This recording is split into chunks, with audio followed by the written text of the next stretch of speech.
প্রিয় দর্শক শ্রোতা বন্ধুরা, সালাম আলাইকুম। বাংলাদেশে অর্থনৈতিক দুরবস্থার কথা আমরা সকলেই জানি। শেখ হাসিনার যে দীর্ঘ শাসনে দেশে ব্যাংক বিমা লুটপাট, অর্থ পাচার, বিদেশে ব্যাংক থেকে ঋণ নিয়ে সেগুলো না দেওয়া ব্যাংকগুলিকে দেউলিয়া করে ফেলার যে একটা সংস্কৃতি তৈরি হয়েছিল, বিদেশে হাজার হাজার কোটি টাকা পাচার করেছে আওয়ামী লীগের নেতা কর্মী, এমপি, মন্ত্রীরা। সেটা আমরা সবাই জানি। দেশটাকে ফোকলা করে দেওয়া হয়েছে। তারপরও এর আগে হয়েছে করোনার সময় দুরবস্থা ছিল, কিন্তু বাংলাদেশে কিছু কোটিপতির সংখ্যা কিন্তু বাড়ছে। আমরা দেখছি যে যারা নির্বাচন করছেন তারা অনেকেই কোটিপতি। বিএনপি, জামাত ইসলামী, কারো কারো শত কোটি, হাজার কোটি টাকা রয়েছে। এই যে টাকা কোথা থেকে আসে?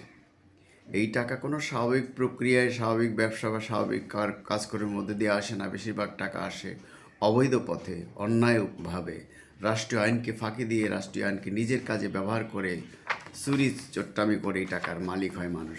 বুনিয়াদি ব্যবসায়ী, বুনিয়াদি ধনী কয়জন বাংলাদেশে? খুবই কম, সীমিত সংখ্যক। আমরা দেখছি বাংলাদেশের ব্যাংকগুলোতে কোটি কোটি টাকার হিসাব সংখ্যা দিন দিন বাড়ছে। আমরা জানি যে সুইস ব্যাংকও কিন্তু অনেক টাকা বেড়েছে, এবং সেটা বিশেষ করে বাংলাদেশিদের। এটা খুবই উদ্বেগের বিষয়। এটা প্রতিষ্ঠিত সত্য আজকে, যে দেশটাকে কারা লুটপাট করে খায়, কারা দেশের মানুষের, সাধারণ মানুষের রক্ত শোষণ করে, কিন্তু নির্বাচন আসলেই তারা মানুষের কাছে ভাজ হয়ে, হ্যাঁ, হেড হয়ে তারপর ভোট চায়, আর ভোট পাওয়ার পরই তারা ভিন্ন রকম চেহারা ধারণ করে। তো আমরা দেখছি অর্থনৈতিক সংকট, দ্রব্যমূল্যের ঊর্ধ্বগতি ও মূল্যস্ফীতির চাপের মধ্যেও বড় অঙ্কের আমানত বাড়ছে। গত এক বছরে কোটিপতি বেড়েছে প্রায় 11,000। ব্যাংক খাতে সার্বিক ঋণ ও আমানতের প্রবৃদ্ধি সামান্য হলেও জুলাই সেপ্টেম্বরের প্রান্তিকে তা সবচেয়ে কম রেকর্ড করা হয়েছে। এই সময়ে গ্রাহকদের চলতি হিসাবের আমানতও কমেছে। অর্থনীতিতে মন্দা এবং ব্যবসা বাণিজ্যের মন্থর গতি এই নেতিবাচক প্রবণতা মূল কারণ বলে মনে করছেন সংশ্লিষ্টরা। বাংলাদেশ ব্যাংকের সর্বশেষ তথ্য বলছে, গত বছরের সেপ্টেম্বরে ব্যাংক খাতে কোটিপতি আমানতকারীর সংখ্যা হিসাব ছিল 1,17,127টি। গত সেপ্টেম্বরে তা বেড়ে দাঁড়িয়েছে 1,28,070টি। এই এক বছরে কোটিপতি হিসাবের সংখ্যা বেড়েছে 10,943টি, বৃদ্ধির হার 9.34%। আলোচ্য সময়ে সব উপখাতেই আমানতকারীর হিসাব সংখ্যা বেড়েছে, তবে শুধু কমেছে 25 থেকে 30 কোটি টাকার আমানতকারীর হিসাব। গত বছরের সেপ্টেম্বরে এক ক্যাটাগরিতে হিসাব সংখ্যা ছিল 968। সেপ্টেম্বরে তা কমে দাঁড়িয়েছে 894টিতে। জিডিপি প্রবৃদ্ধি ও মাথাপিছু আয়ের বৃদ্ধির ফলে মানুষের সঞ্চয় প্রবণতা বেড়েছে, তবে অর্থনৈতিক প্রবৃদ্ধির গুণগত মান বৃদ্ধি না পাওয়ায় সমাজের একটি শ্রেণীর কাছেই বেশি অর্থ সম্পদ কেন্দ্রীভূত হয়ে পড়েছে। এ শ্রেণীর বেশিরভাগেরই নাম রয়েছে কোটিপতির তালিকায়, তবে দেশের কোটিপতির সংখ্যা এর চেয়ে অনেক বেশি বলে ধারণা করা হয়, কারণ বাংলাদেশ ব্যাংকের প্রতিবেদন কেবল কোটি টাকার বেশি জমা থাকা হিসাবই অন্তর্ভুক্ত। এর বাইরে অনেকেই আছেন যাদের কোটি টাকার সম্পদ আছে। এদিকে চলতি বছরে জানুয়ারি থেকে সেপ্টেম্বর পর্যন্ত 3 প্রান্তিকে বা পর্যালোচনা দেখা যায়, জুলাই সেপ্টেম্বরে ব্যাংকের খাতে আমানত ও ঋণের প্রবাহে সর্বনিম্ন বৃদ্ধি হয়েছে। জানুয়ারি মার্চ প্রান্তিকে আমানতের বৃদ্ধির হার 2.11% এবং এপ্রিল জুন প্রান্তিকে তা কিছুটা বেড়েছে। জুলাই সেপ্টেম্বরের প্রান্তিকে তা আবারও কমে 1.27% দাঁড়িয়েছে। 3 প্রান্তিকের সংখ্যা পর্যালোচনা করে দেখা যায়, গত প্রান্তিকেই আমানত প্রভাব বেড়েছে সবচেয়ে কম। এই সময়ে শহর গ্রামের সবচেয়ে কম প্রবৃদ্ধি হয়েছে। জুলাই সেপ্টেম্বরের প্রান্তিকে ব্যাংক খাতে গ্রাহকের চলতি হিসাবে আমানত প্রভাব কমে গেছে প্রায় 5%। মূলত ব্যবসা বাণিজ্যের মন্দার কারণে খাতে প্রবাহ কমেছে, তবে ব্যাংকগুলোর মেয়াদি আমানত আলোচ্য সময়ের বেড়েছে 5.5%। মেয়াদি আমানতের হার বাড়ার সার্বিকভাবে ব্যাংকগুলোর তারল্য পরিস্থিতি উন্নতি হচ্ছে।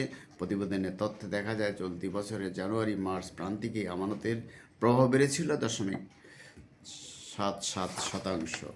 এপ্রিল জুন প্রান্তিকে তা আরও কমে 1.26% কমে নেমে যায়। জুলাই সেপ্টেম্বর প্রান্তিকের প্রবাহ আরও কমে দাঁড়ায় 0.44%। চলতি বছরের মধ্যে গত প্রান্তিকে ঋণের প্রভাব সবচেয়ে কম হয়েছে। অন্যদিকে শহরের ঋণের প্রবৃদ্ধি বাড়লেও গ্রামের 3 প্রান্তিকে ধরে ঋণের প্রবৃদ্ধি হার কমেছে। বন্ধুরা, এই হলো হিসাব। আর আমরা এটা পরিষ্কার জানি যে কিছু লোকের হাতে, সেটা পাকিস্তান পিরিয়ড এবং আমরা জানি বাংলাদেশের সময়ও কিছু লোকের হাতে টাকা কেন্দ্রীভূত হয়। ধনীরা আরও ধনী হয়, গরিবরা আরও গরিব হয়। এই যে অবস্থাটা, এই অন্তর্বর্তী সরকারের সময় কিন্তু উন্নতি হয়নি। শেখ হাসিনার সময় তো নাই, তিনি গরিবের কথা বললেও গরিবের পেটে সবচেয়ে বড় লাথিটা মেরেছেন শেখ হাসিনা। নানান আইন কানুন করে ধনীকে আরও ধনী করার ব্যবস্থা করেছেন, লুটপাট করার ব্যবস্থা করে দিয়েছিলেন। শেষ পর্যন্ত তিনি ভোট ব্যবস্থা, বিচার ব্যবস্থা সহ অর্থনৈতিক ব্যবস্থা, সকল ব্যবস্থার চরম অবনতি ঘটিয়ে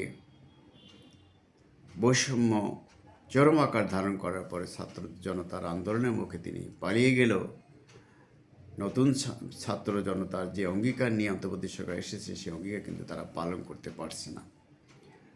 এই যে পারছে না তারা, বা আগামী সরকারও যে সেটা পারবে তা কিন্তু বলা যায় না। কারণ আমরা দেখছি আমাদের দেশটা যেখানে বৈষম্যের অবসানের পথে অগ্রসর হওয়ার কথা, সেখানে কিন্তু আমরা ক্রমশই বৈষম্যের দিকে অগ্রসর হচ্ছি। কারণ আমাদের মানসিকতা হলো অল্প সময়ে বিনা পরিশ্রমে দ্রুত লুটপাট করে আইনের ফাঁক করে ধনী হয়ে যাওয়া এবং গরিবের পেট লাথি মারা। আমরা চাই নতুন নির্বাচনের মাধ্যমে নতুন সরকার দেশের অর্থনৈতিক অবস্থার উন্নয়ন ঘটাবে, গরিবের হাতে টাকা আসবে, তারা ভালো থাকবে, শান্তিতে থাকবে। ধনীরা আর ধনী হওয়ার দরকার নেই। যারা খুব খারাপ অবস্থা আছে, যারা নিজেদের পুঁজি ভেঙে খাচ্ছে এখন অর্থনৈতিক মন্দার কারণে, জিনিসপত্রের মূল্য বৃদ্ধির কারণে ক্রয় ক্ষমতা কমে গেছে মানুষের এই অবস্থার উন্নয়নের জন্যই বলছে সরকার, সে তারে যেই আসুন, আর ডাক্তার শফিকুর রহমানই আসুন না কেন, কথার বাকযুদ্ধ চলছে চরমভাবে এই দুই দলের মধ্যে। তারা একে অপরকে ল্যাং মারার চেষ্টা করছে, কোথাও কোথাও সংঘর্ষ সংঘাত খুনাখুনি পর্যন্ত হচ্ছে। এগুলো আমরা চাই না, দেশের মানুষ চায় না। শান্তিপূর্ণ ভোট চায়, গ্রহণযোগ্য ভোট চায়, এবং জনগণ যাকে চায় তাকেই যেন ভোট দিতে পারবে, সেই জন্য সরকার গঠন করে। কোনো ঝুলন্ত সরকার আমরা চাই না, কোনো ঝুলন্ত পার্লামেন্টও চাই না। আমরা স্থিতিশীল স্থায়ী একটা ব্যবস্থা চাই, যেখানে আমরা সবাই মিলে শান্তিতে বসবাস করব। ফ্যাসিবাদের পতনের পরে আমরা নতুন কোনো ফ্যাসিবাদ কিংবা মৌলবাদ, জঙ্গিবাদ কোনোটাই আমরা চাই না। বন্ধুরা, টিভি উইথ রানা এবং নিউ বাংলা টিভির পক্ষ থেকে আপনাদের স্বাগত ও শুভেচ্ছা। আশা করি আমরা ভালো থাকব। আগামী কোনো নতুন বিষয় নিয়ে আপনাদের সামনে হাজির হব। ততক্ষণ পর্যন্ত আমরা সবাই ভালো থাকতে চাই। খোদা হাফেজ। ধন্যবাদ সবাইকে। আসসালামু আলাইকুম।